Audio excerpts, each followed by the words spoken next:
What it do? Yo, man, listen.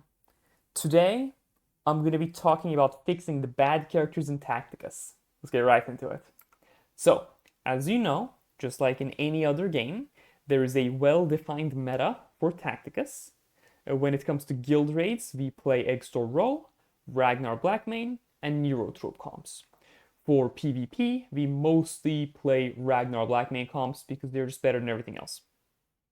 This creates a situation where if you don't fit into the meta, the character is condemned to collecting dust at the bottom of our collections, which is extremely unfortunate because I personally believe that every single character in the game is extremely cool and Snowprint spends a lot of time and effort on them, and it's a little sad that these characters don't get played with. So, as Draupnir, with my 0 years of game development experience, will fix the bad characters. Let's get right into it, yeah? The first one is Surtus. Surtus is a character every single person in the game has. He's a requirement for the Indomitus campaign. He has 2 movement and 3 range. Unfortunately, he gets outclassed by every single 3 movement, 3 range character in the game. His passive isn't very good, and the game is a little too fast for him. I think if he had the ability to slow the game down to his pace, he will be better. So I think the suppression trait will work really well with him. Because if you can hit the enemies with 3 range characters, assuming you have 3 range, you can just kite them around. But because Surtus has 2 range, the enemies can just catch up to him. If he had the suppressive trait, what will happen? You could manufacture situations where you put him in tall grass, so his passive triggers, and your opponent comes in to shoot you. You overwatch them, they get suppressed, they do less damage, and then the damage they actually do to you, it gets stuck on the passive because it actually blocks damage. So I think the addition of the suppression trait will go a long way in making this character significantly better. The next Ultramarine character is the Apothecary. Out of all the healers in the game, not mechanical repairs, just healers, I do think he is one of the weakest. Him being a Imperium healer makes him in direct competition with Isabella, and he just does not win that. Additionally, he does have one use in the form of doing pierce damage for legendary release events. However, I do think his passive feels really bad because of the 90% chance to revive someone. That 10% when you don't get it, it feels really bad. And I would like to see this up to 100%. I don't think this will be a problem because he simply doesn't revive the characters unless or if they are overkilled. And I think that balances it out. And the amount of health they come back with is 4,000, which is not too difficult. Like this is at max rank, right? So it's not going to be like every single case. Creed. Now I do dislike Creed. I think Creed is an extremely useless character. He serves no purpose in the game. There's not a game mode where he's good at. I would like to tackle him with a very extreme solution, and that is the addressing of his lack of ranged attack. Now, Yerick not being meta, it hurts Creed very much because Creed's active is all about making Cadians take a turn, right? So it's very good. Personally, I would like him to get the Showsill Firesight Marksman trait for his ranged attacks, where whenever he attacks with his ranged attack, he doesn't do anything, but it summons a Cadian that takes a turn. I think that would be really good. It will let him stack his own active, which would be interesting. You could definitely put a cap like 3 Cadians from the thing. I put the MV71 sniper drone squad, the Showsill passive. I think this would go a really long way in making this character good. You could, give into some Cadian spam guild raid comps, for example, Creed, Yerick, the Malleus, and maybe Anshi even to repeat the actives. I think it will be better than what he is currently.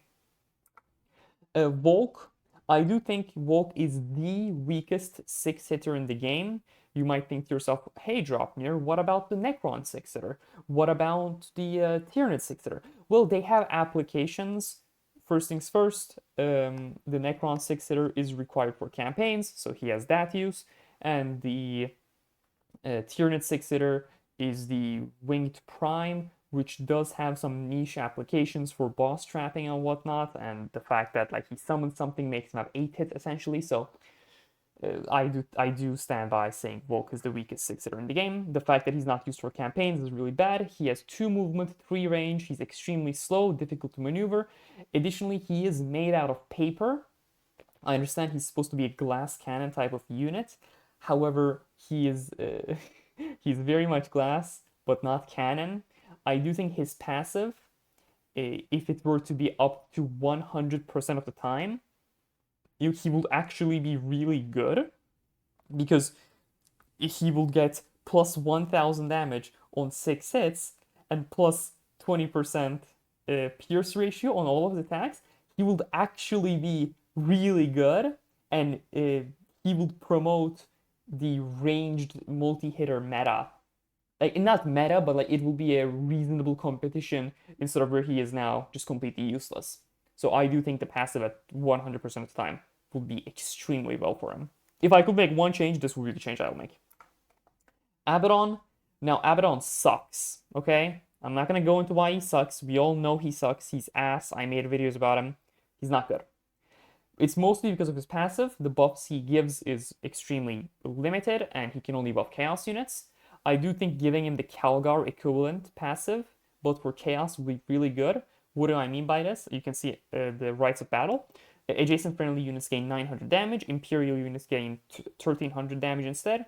If Abidon had something similar where friendly units gain 900 damage, but Chaos units get 1300 damage, he would be extremely good. He would be very useful. And, people would actually care about Abidon, which is like crazy. Angrax, now I do understand Angrax is not bad per se, right? Because he is very good at, for legendary release events, you can level him up. He becomes very useful. His ability to stand next to spawn points and just gun things down as they're coming with his passive is really useful. However, as you develop your roster more and more, the more golds you get, the more diamonds you get, the less useful Angrax becomes, and especially on legendary release event paths that have like multi-wound characters such as Scarab Swarms and whatnot, he really struggles because his passive is only 1 hit. Personally, I don't think this is like that crazy of a change. It's just a quality of life upgrade where you lower the damage of his passive but actually give him 5 hits. So he's actually able to deal with swarm units. This will be really good for the character. Now, Shadow Sun. I understand, I get the memes. Shadow Suns did get buffed, and the buffs did make her better. However, better doesn't mean usable. She only gives 600 damage to attacks with her buff, and these are only for ranged attacks. She has a chance to give a +1 hit to, what are they called? Tau units. This is like okay. Personally, I do think if her and her drone's buffs stacked with each other, she would be really good. What do I mean by this? Is like, oh, if, let's say, I don't know, Volk, for this example, is standing next to both Shadow Sun and the drone, instead of getting 500 damage, he actually double dips and gets 1000 damage. And it's the same thing for hits, where it's like, oh, you get 2 hits. So this will be really good. You will actually promote Shadow Sun. You will actually see her in guild raids. And once again, this will promote that 4th guild raid team that I think we are lacking. The reason I'm pushing for that is because we've been in the row meta for 7 months, and I would really like to see a 4th raid comp that is not Ragnar, Nero, or Shosel. Or Exoro, I apologize. The Death Leaper, he just isn't very good. I do understand that he's not like a raid character. He's very much a PvP character. However, I do think his passive really struggles because of the charging keyword. Charging keyword means you start the turn retaliating combat against an enemy unit, and you get into combat. this makes you count as having charged. If you start the turn next to your target, you do not charge as you did not engage in combat that turn. Personally, I think if we were to remove the charging keyword from the Feeder Tendril passive ability, this will make the Death Leaper extremely good because he would always deal extra damage, he will heal for a significant amount, and he will suppress enemies. You know what? I will go out on a limb and say he would actually be usable in Neurotrope teams because he will suppress the enemy, which stacks Neurotrope. Now, he wouldn't be as good, but for against something like Mortarion, you could like take the damage, heal a little bit, take the damage, heal a little bit, do a little bit of damage. I do think this will be really interesting. It wouldn't be too crazy because, as you know, the Tyrant characters can't be crazy because there are like 3 guild raid bosses that are Tyrant characters.